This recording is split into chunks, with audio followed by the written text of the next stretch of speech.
so cheap that nobody has to write. A postcard of 40 paise is equivalent to 3-minute talk time.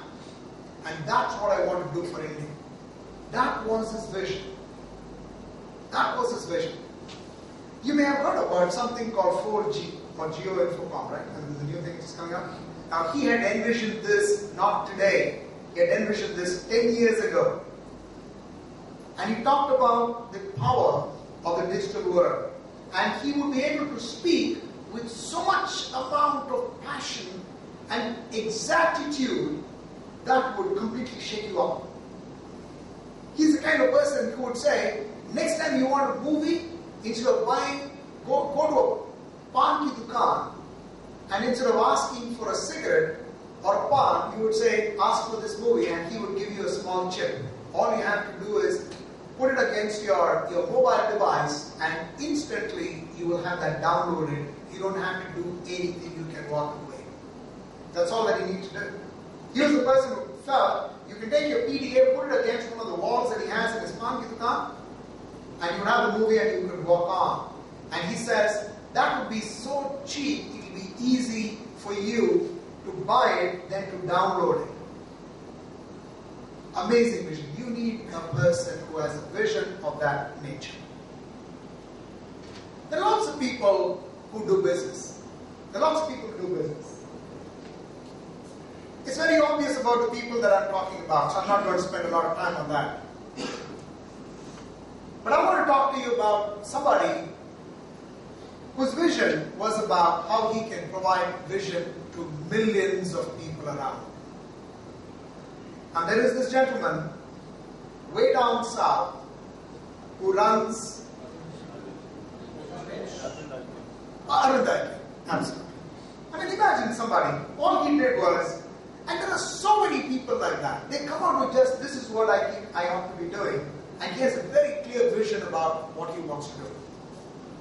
You need people who understand the business really well. So if you really want to be a good leader, and I'm not going to spend a lot of time on just this one, as much as I'm going to be spending on this one. You've got to really be on knowing your business, you've got to know your people. Would you know who these guys are? Sports. He's got something with sports. Oh, they're coaches. Absolutely. Absolutely. You got it. Absolutely. Absolutely. They are the coaches for the respective people. It does not matter what it is. What matters is what you stand for. What matters is what you stand for. Many years ago, I used to be very fond of running, so I used to run a bit. I was very new to this town. This was in the back of Beyond Place called Gomia, which is in Jharkhand today. It's a very small place. It was Imperial Chemicals Industries, ICI in those days. And I joined as a management training. And every year they used to have a race. And this race was called the half marathon. It was about some 20 kilometers or so. And it was always won by a person who was from that region. A gentleman called Ekka. This Ekka was just fantastic. And this guy was like somebody like Usain Bolt, but not that tall. So you get the general picture. I mean, this guy was built like a ton, and he was a little short, but you could make out that this guy was outstanding. And he had won that for almost 15 years on trot. My boss came up to me and said, so what are you doing on the 15th of August? So I said, well, nothing, I'm just going to see the flag going up. He says, well, today is 15th of August, you see this flag going up. On the 26th of Jan, we are having the half marathon. I want you to win it. I said, Daljit, are you really serious? You're looking at me asking me to win this? He said, yes, you can. I know you can. And he said that and he walked away. And then somehow in that he sowed a seed of you can in me. Every day I used to practice and practice and practice. I was almost exhausted practicing. On that magic day at about 5 in the morning, gunshot, and we were off. And we were off, and we ran and ran and ran. And remember, this is a place which got all these hills and dales. And this was on one of this particularly uphill stuff. I almost gave up. I was at a point where I was said, this does not make sense. This chap who's won it for 14 years on trot is about 500 yards in front of me. This guy, my God, I don't think I can ever make it. I don't think I can ever make it. And then suddenly out of the blue, I just found that there was one scooter. In those days, we had a scooter called Vespa. Yeah.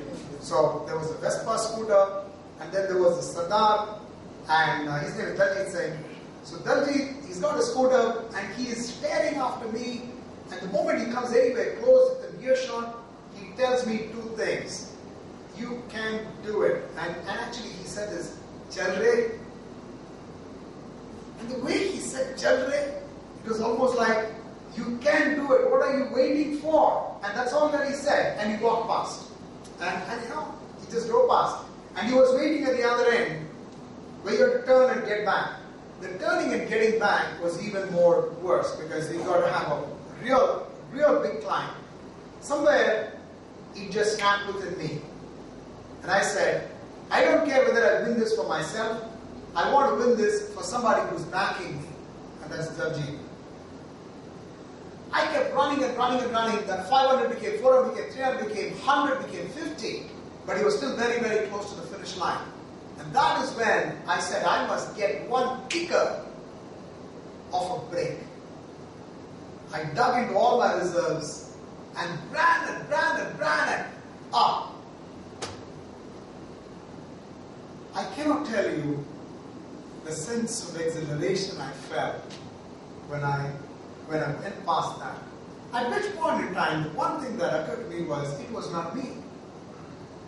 There's one man who stands behind you, and that one man who stood behind me was Daljit. Remember, this happened to me when I was as a management training.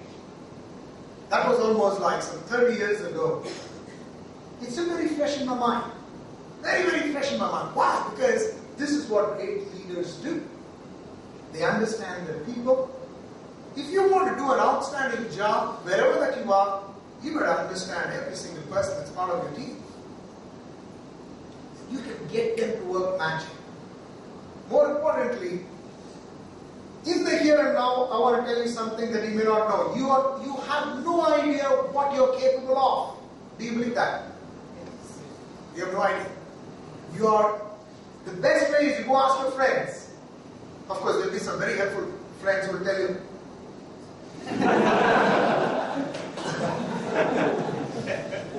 Don't even try. Very helpful. They want to save you their blushes. True friends are people who will come and tell you, of course you can. Of course you can. And they will stay solidly behind you. Of all the memories of the last 30 years, the one that remains fresh are the ones of the people that have supported you. I'll tell you something that happened. I was in New York, and I had gone to meet a friend of mine. This friend of mine is a CIO of a company called Viacom. And Viacom is a biggie.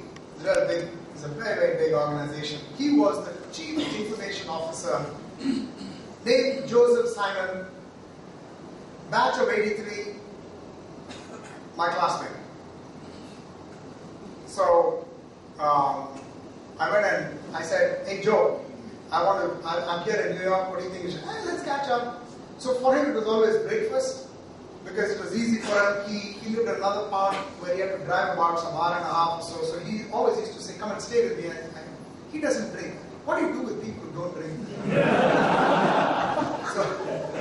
So I used to avoid Joe like poison. I said, Joe, you don't do what I do, so I'm not going to stay with you, but I'll come and meet you. So I met Joe. So I asked him, so Joe, tell me, of all the many things in Excel, what is the one thing that you remember, that something is so very special to you? So he says, Nathan, of all the things that I remember was my industrial relations law. I don't know how many of you in the room love law, far less ID Act and Industrial Relations law, or the professor who comes and teaches you. This is like, that one was bad, and some subjects are bad. This was the worst subject. And Joe Simon was a guy who was told, even as he said, the moment he came in, he said, I'm not going to attend class. So I said, you will fail. He said, I don't care. But anyway, we used to, every day we used to get up, and our big job was to wake up Joe Simon so that he can go to class and he can attend this. He used to sleep in class, but the teachers never interfered with his sleep. So he always used to say, let not education come in the way of your sleep. So those were his very famous lines. So Joe Simon, examination time, he used to be, he used to be in his sleeping bag, and there used to be a friend of his. His friend used to come up 6 o'clock in the morning, very early for Joe. That's like midnight. Hey Joe, wake up. What is it? Hey, quiz today. You got an examination. Yeah, tell me what.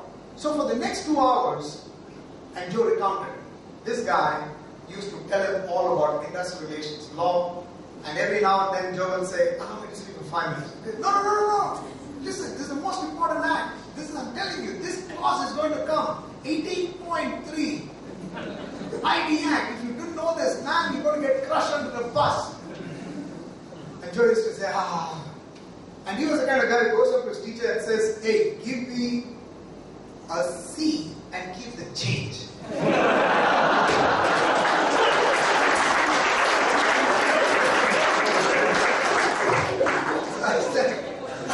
So Joey, do you remember this guy? He says, of course man, I tell you, the one thing that I always remember is that this guy used to spend tons of time in my room trying to educate me on an inane, stupid, and he used a few expletives, of course I can't use them here, industrial relations law. And by the way, I actually got only a C. I just managed to clear. I remember that about Excel. I remember that a lot because it helped me. Because I didn't focus on that, I focused on things like information systems and so on. But I want to take the moment to thank the guy who spent that time with me. So Nathan, thank you very much.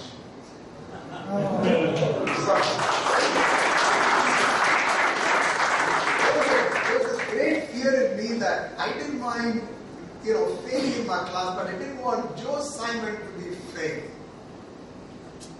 Many years later, when at that breakfast table, I asked him about other things. I said, as a CIO, you're a big leader in your company. By the way, he's recently quit.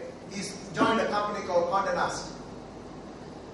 Condé Nast, another big one, all these Vogue magazines, Glamour, they got some 28 different properties. He's in the business of digitizing a lot of them and making money for them, etc., etc. So I asked him, I said, as a leader today, what do you think is a great quality? He says one of the greatest quality that I think you need to have in a leader is somebody who is invested in you personally. So as a leader, you have to invest in somebody personally. And with that investment, talk about investment, that somebody has got to spend time. And it was only in that context he said, I remember my Excel days. So let me move on. Okay.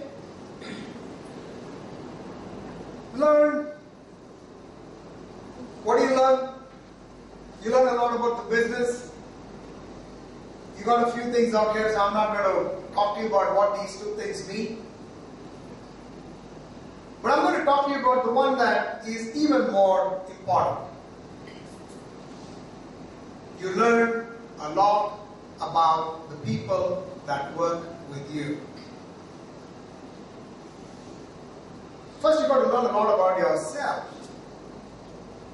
One of the things that you got to do is, you never lie. You must not speak the untruth. You cannot lie. You should not lie. And when I say this with passion, it's because I just think it steers you away from what you are not. But of course, if you're a consummate liar and all that, congratulations.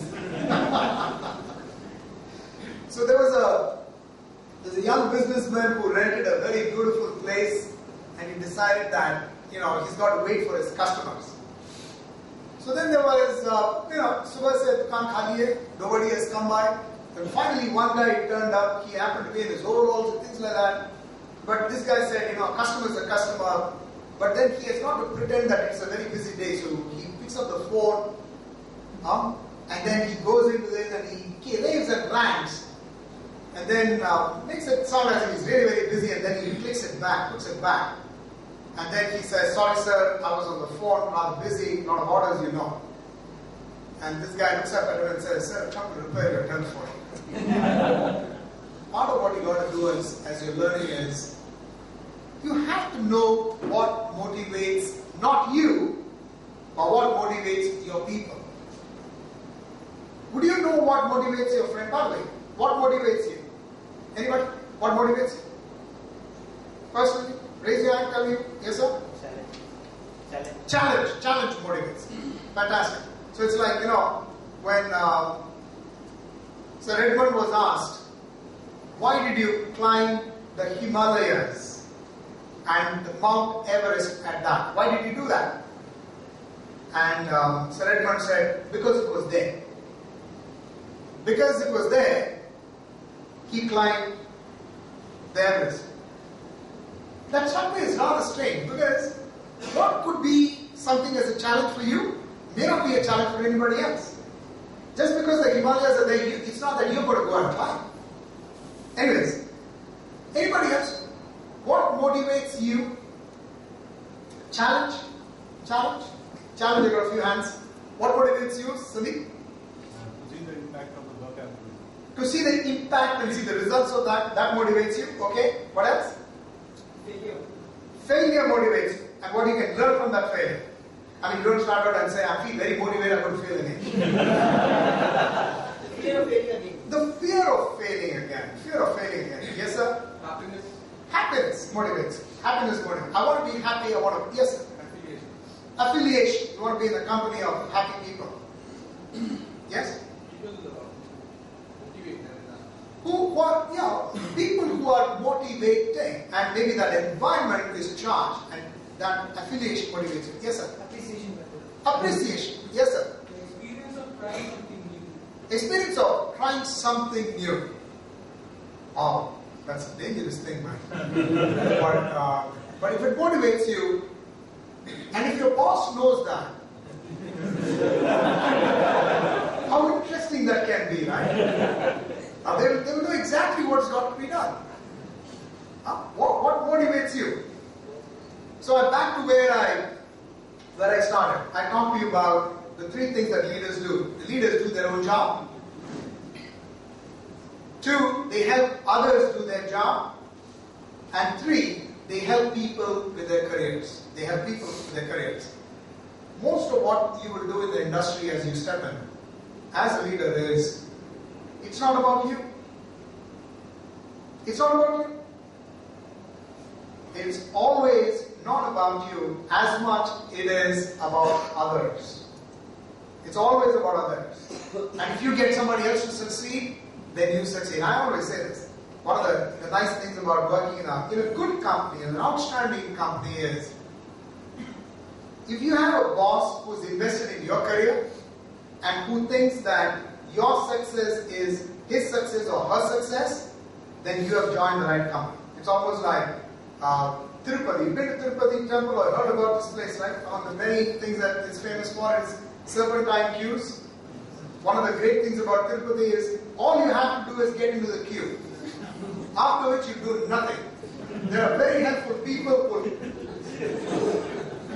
if you join a company where you have an outstanding boss who's just invested in your career, then you will have something like that. Because if you do well, they will do really well. It's also important, when you learn about this, you got to have the right team. Years ago, there was a project in XLRI. A colleague of a classmate of mine, this guy and I used to buy for doing well, and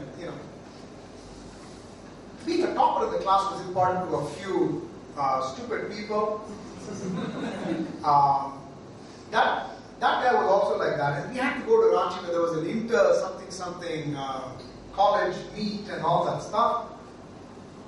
And you could send as many teams as you want. Murli, that's the name of the guy, Murli took the lead and he said, I'm going to select one from my batchmate. And I was sitting on pins and needles, thinking that he's going to select me. Because I really think that I was a very good guy to be his partner. Murli did not choose me.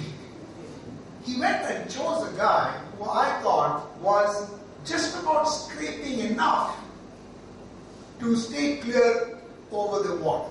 He chose one person like that, who became his teammate, and then these guys, by the way, went to Ranchi. They won that inter-something fest, and this was some case study, something, came back and he had a big cup and all that. Many years later, when I caught up with him, and I reminisced about XL, he asked me, so what do you think, what are the good times? He talked a lot about the good times. He said, what are the terrible times in your life? I said, Murli, I want to tell you, after 20 years, man, I still hate you. What happened? What did I do? Now remember, this was like, you could say all this after a couple of, you know what? It was not couple, by the way. So you know, what happened? You saw it so far. You didn't choose me, you chose that lump. And then he says, enough. Admit it, we are both headstrong guys. I cannot manage you, you cannot manage me. But I know that I can manage that village idiot. Of course, he never said village idiot. He says that guy from my village. Both of them came from that same village. And he says, I could manage him. I don't think I could have managed him. I forgot all about it after I became a lot sober. It stayed with me. Because therein lies one of the greatest epiphanies in my life. If you want to build an outstanding team, build a team of people who have strengths in respective areas. And don't get people in your own image. You will not be an outstanding leader if you just get more of you. You've got to have a lot of very, very different kinds of people. Anyways, let me move on. This is another one that I really believe is very important for any leader. You really got to go out of your way and appreciate somebody. It really feels good. I mean, first of all, when you appreciate somebody, that person feels good. That person feels good. After some time, you really believe that you would have added a little bit of positivism in their lives. Would you agree? So for example, so here was a very old man who was struggling in the post office to even hold a letter. Fathers buy a letter. So he got hold of a letter and then he says, Beta, can you help me write this letter? So his hands are all shaking. So he called over a young man. The young man came up to him and he said, of course, old man, I can help you with this. So the old man started to dictate and the young man started to write. It's a very nice letter to somebody in his family. And then very thoughtfully gave it to the old man and says, old man, would you want to read and see whether this is okay and whether I've captured all of what you said?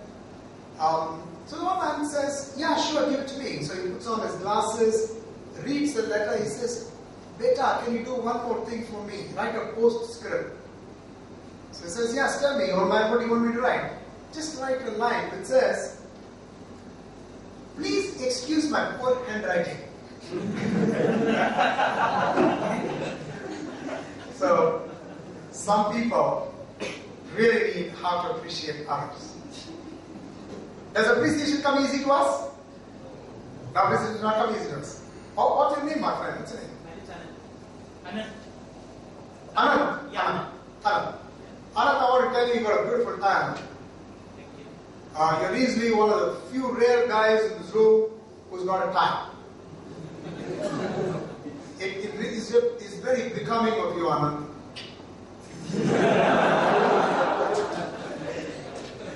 Anand.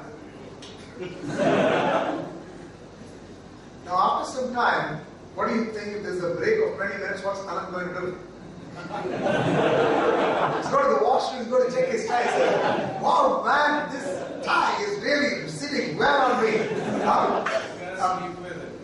got to sleep with. Any of his roomie around this place? His roomie is here?